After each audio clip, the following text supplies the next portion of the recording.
Creators of lore, thank you for joining me for the first installment of the Bloomburrow story. Bloomburrow is an interesting world because it's the only one that exists in Magic the Gathering where everyone is an animal. We have no humans or even other versions of humanoids like Leonin or Vidalkins. So our story starts with Helga, who is a tiny little frog folk. She sat by the waterside writing. She was hoping she would have one of her visions. She felt she was right on the verge of one, actually, but was interrupted by Neris the rabbit placing his hand on her shoulder. She almost leapt out of her skin. Neris chided her. "Here seeking visions, I bet, but you haven't finished your chores." Helga was defensive. "I got sent away after I ruined a batch of witch hazel infusion. Ewan had sworn at me and my incompetence and banished me from his sight." "Well, perhaps if you didn't waste your time doodling, you'd be more useful," said Neris. "Your grandparents took it way too easy on you." The mention of her deceased grandparents pained Helga. She was alone now. She barely even heard Neris continue berating her. Focus on the present instead of trying to divine the future. But Helga contended that knowledge of the future could guide the presents. Neris waved that away. "I have to tend to the harvest. I have no time for this." Helga felt like an outsider. Everyone in her village knew their place except for her. The rabbit folk brought in crops, the otter folk caught minnows, the frog folk raised tadpoles. Everyone was blissfully employed with matters of import.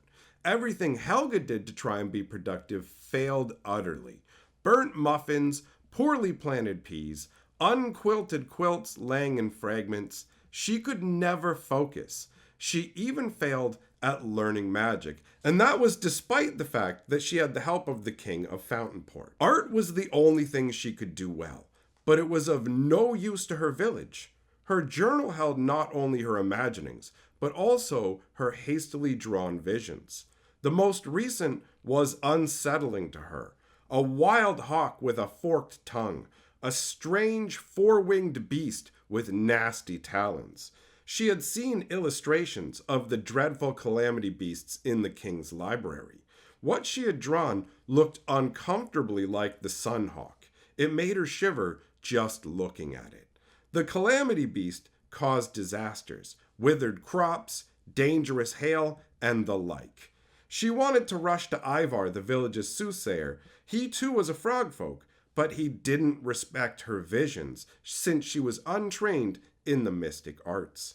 But she built up her courage and resolved to tell him. Calamity beasts were just too dangerous to let this go unreported. Ivar would have to listen to her this time. She found that Ivar was gone on an errand when she arrived. She almost abandoned the idea of talking to him right then and there. But she screwed up her courage and found Ivar out in the fields. He had gone to fetch some clothes that a mouse folk was mending for him. Her attempt to talk to Ivar was interrupted by the clanging of an alarm. A mouse guard from the nearby watchtower had spotted a giant shadow. In the air above the village loomed a massive bird. Dark black and blue wings streaked with purple blotted out the sun. Pure night flowed behind the bird.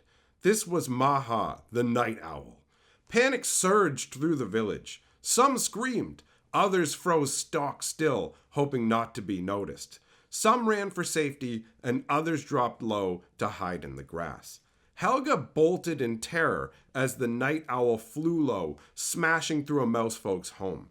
Panic spread through the entire village as the owl smashed another building to splinters. The night owl glided soundlessly, leaving only twilight to mark its passage.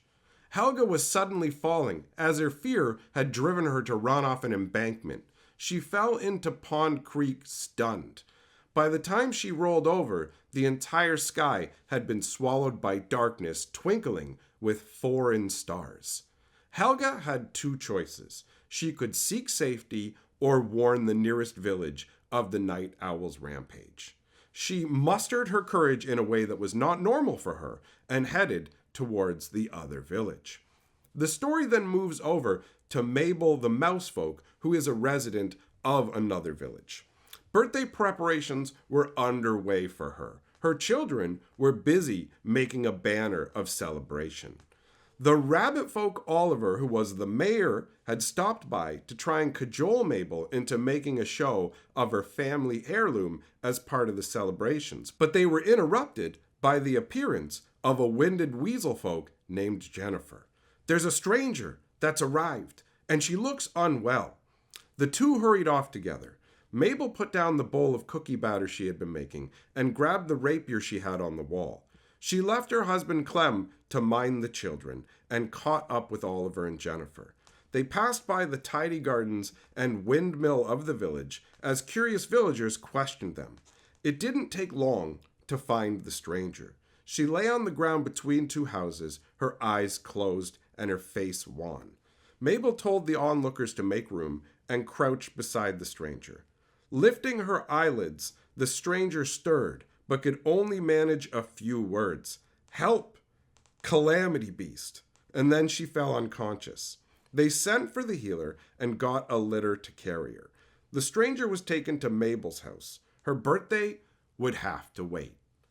The story then switches over to Ral Zarek. He has returned to Ravnica after the events that occurred on Thunder Junction, and his main focus had become his desire to destroy Jace. When he was not busy engaged in something, his thoughts would always return to finding and destroying Jace.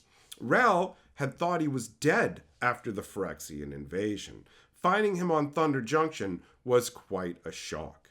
When he spoke of all this to Tomek, he got the response, "You're not going to kill him. You guys are friends. You just want to know why he did what he did." Ral was incredibly annoyed by how reasonable Tomek was being about all this, and he went on, "I tried to find him and ended up on Ixalan. I'm going to get help with this." So Ral planeswalked to Kamigawa, hoping for help from the Wanderer, but unfortunately, he learned that she had lost her planeswalker spark and would not be able to help him locate Jace. She suggested returning to where he had last seen Jace and to open his soul to possibilities. So Ral headed back to Thunder Junction and wandered around Tarnation. That proved to be of little help. There was nothing here. Even the vault was gone now. So begrudgingly, he decided to take the advice of the Wanderer, and expanding his soul and his senses, he caught a tiny hint of green that felt diminished somehow. Ral reasoned that Jace must have used his mind magic to obscure his trail. So Ral pushed all of his focus to that one point of green, and he could actually feel where it led. So he stepped through the blind eternities, and suddenly he was in a field of towering dandelions. The trees were insanely large, and even the grass here was humongous. It was that moment that Ral realized his face felt odd, and reaching up he could feel whiskers and fur. Turning around, he beheld that he had a tail now.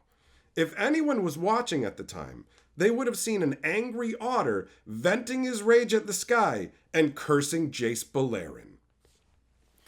And that ends the first installment of the Bloomburrow story. I hope that you enjoyed it, my friends. I will see you back here for the next one. If you enjoy what we're doing here, you can support the channel by joining the channel membership or the Patreon. A big thank you to the channel's members and patrons for supporting what I do here. And I will see you guys in the next video. In the meantime, remember, lore is life.